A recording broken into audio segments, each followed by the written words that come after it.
Mighty Hook. Written by Mark Tarrant. Narrated by Steve Corona. Additional voices by Kara Sowers, Kim Monty, Steve Corona, and Mark Tarrant. Cover by John Armbruster. Visit me online at marktarrant.com or themightyhook.com. The Mighty Hook. Chapter 1. The Angel in the Green Hood.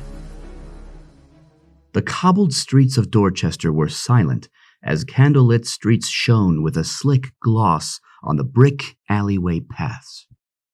A mist of a fine rain had fallen minutes before, and the smell of cool dampness still floated in the air. In the back alleys of the city, the streets were dark. Stray cats made dart from the shadows. The south end of this quaint town was seedy at best. You locked your doors as well as your windows at night, with the hope that intruders would think you had little value in your home. Down one particular dark and narrow street, a single small candle in a hollowed-out tin box lit the front of the East Street Orphanage. It was a small building next to a tailor shop and closed-down tavern that had boarded-up windows. The orphanages were very poor, and what the churches did give to them to feed and help the children was spent very quickly, or used by the greedy people running it. A quick, chilly breeze blew, and the orphanage sign hanging on the door rattled just a bit. Inside the building, sleeping on a straw-filled mattress, lay the caregiver of these poor children. Annie Plumbing, a large, older woman, sat up in her bed. She looked around the darkness of the small black room. Her door was open, and a small girl in tattered clothing stood frozen. Annie was quite startled by the small figure in the darkness, but had to address the child promptly to show her control. Annie, what on earth are you doing up? You know the rules. You stay in the room with the others. The little girl just pointed down the hall. What is it, child? Annie asked. The angel in the green hood, Mom. He came to the broken windows. He took Sam, Charlie, Ethan, and Paul. Annie shot up from her bed and quickly ran past the little girl and down to the room where the children slept. She entered quickly and scanned the room filled with a dozen small beds and ripped blankets, stained pillows, and sheets. A half-dozen children cowered in the corner, shivering like they had seen a ghost. Well, come now. Get in your beds, she ordered as she walked to the small window that was flung wide open. One of the children from the corner stepped into the moonlit room. But, Mom, he took them. It's true. The stories of the green-hooded angel. Yes. I know you all sneak out at night to run the streets. Now get in your beds. We'll find them in the morning, or they'll come back through the window when they're tired, she answered. The boy spoke up again. No, Mom, he was here. He came in, he flew in the window, and told us all to gather around.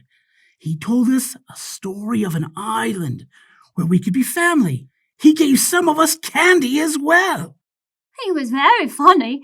He made us laugh, another young girl offered. Annie gave a look of disagreement and shook her finger. I have had enough of this. Now back to bed, all of you. The children crawled back into bed and tightened the sheets close to their bodies. There is no angel in a green hood that will take you away. It's just stories by mischievous boys and girls who like to run away and play. She walked to the window and peeked out. She looked down to the windowsill, and there were several gold and silver coins. She was quick to cover them up with one hand and slid them off into the other. That should do quite nicely, she whispered, and looked back into the shadows of the streets.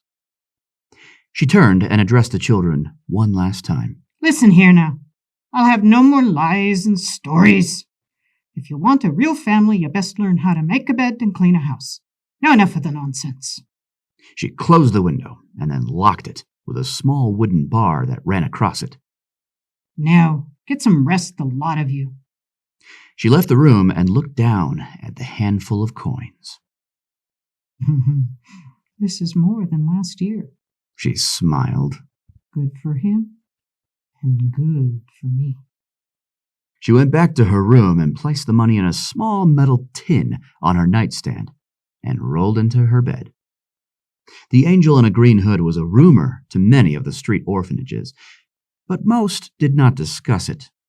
The story was always the same. Children were taken, beds were empty, and money was made.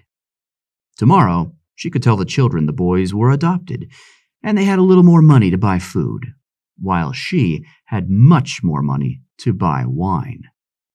With 4 open beds, she could now look as if she was doing her job, finding parents, and she could bring in more children and more money from the town. No one cared for these children, and a lie covered their losses. Annie rolled over and let out a sigh as she fell into slumber with a satisfied grin.